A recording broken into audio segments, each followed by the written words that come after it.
Hey guys, welcome to First Time Mom Mistakes. My name is Kathy, and I am here to share with you everything to do with becoming a mom for the very first time, along with my very own personal fails.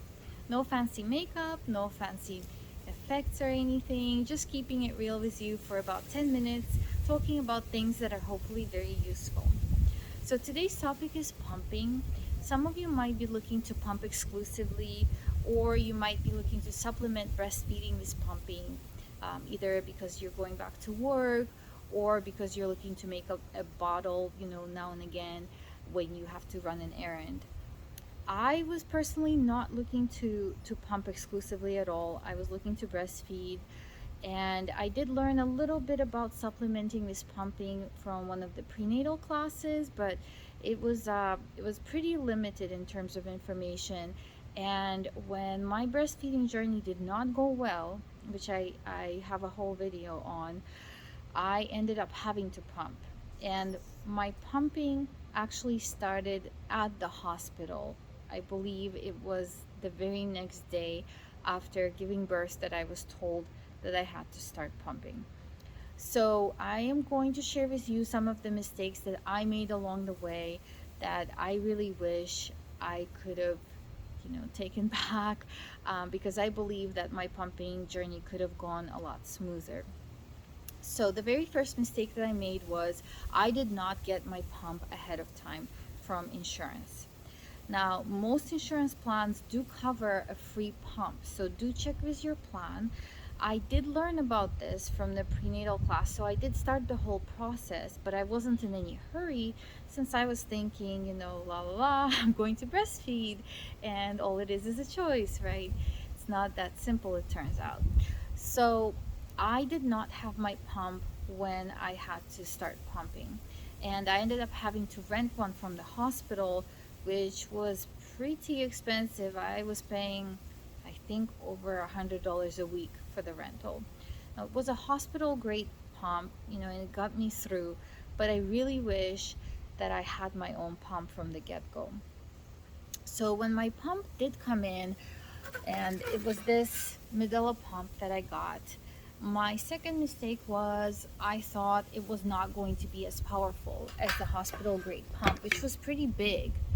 And it actually, the truth was very, very different. So this little tiny pump was very powerful. I would say it was even better than the hospital grade pump. So don't be fooled by the size. The third mistake that I made was I thought that the only thing that you need to do with pumping is you basically hook yourself up and you kind of let the pump do the job. So, yes, you can definitely get some amount of milk out that way, but there's a lot more that you can do to help increase your milk expression, because most likely your milk supply is actually greater than what you think in terms of how much the pump is getting out. So there's many different strategies that you can research online, and I'm just going to name a few that I ended up learning about and using, um, in my own practice. So one of the things you can do is hot compresses, and you can just use, one of these simple hand towels, kind of, soak it in water, wring it out most of the way, and then put it in the microwave. I think I microwaved it for like 20 seconds maybe. And you just put these hot compresses on yourself right before you pump. Hot showers help as well. That just helps with the milk expression. Another thing that's really helpful is breast massage. And it's actually something that you would do right before or during the pumping process. So do check those out. There's a lot of videos on those. I'm not going to go into details because it's just a very um, deep topic, and you can find a lot of really good content on it on YouTube. But massaging is very, very helpful with milk expression as well.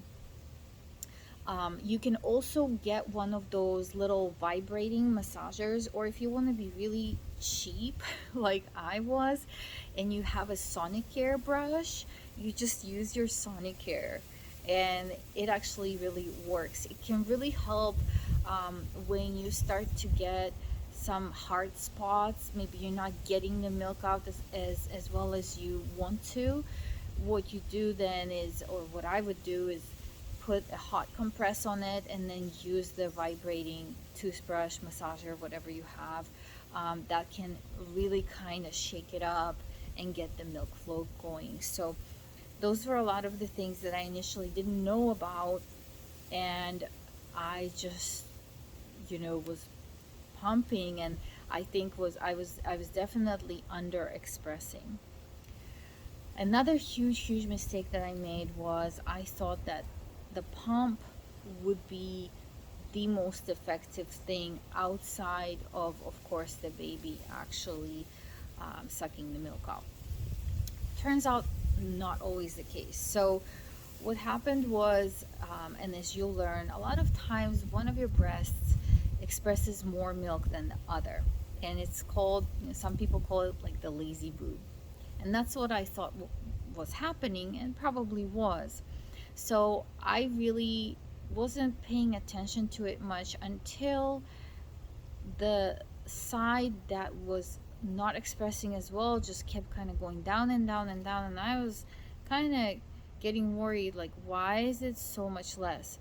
So finally, I was told by a consultant to try hand expressing, and I tried hand expressing, and it turned out that I could get so much more milk out with hand expressing that I pretty much ended up hand expressing on one side for months and months and months until I finally stopped pumping. I exclusively pumped for 9 months total. So the reason why I call it a mistake is because I think that my supply on that side went down way lower, and I was not able to recover it fully because I did not start hand expressing right away.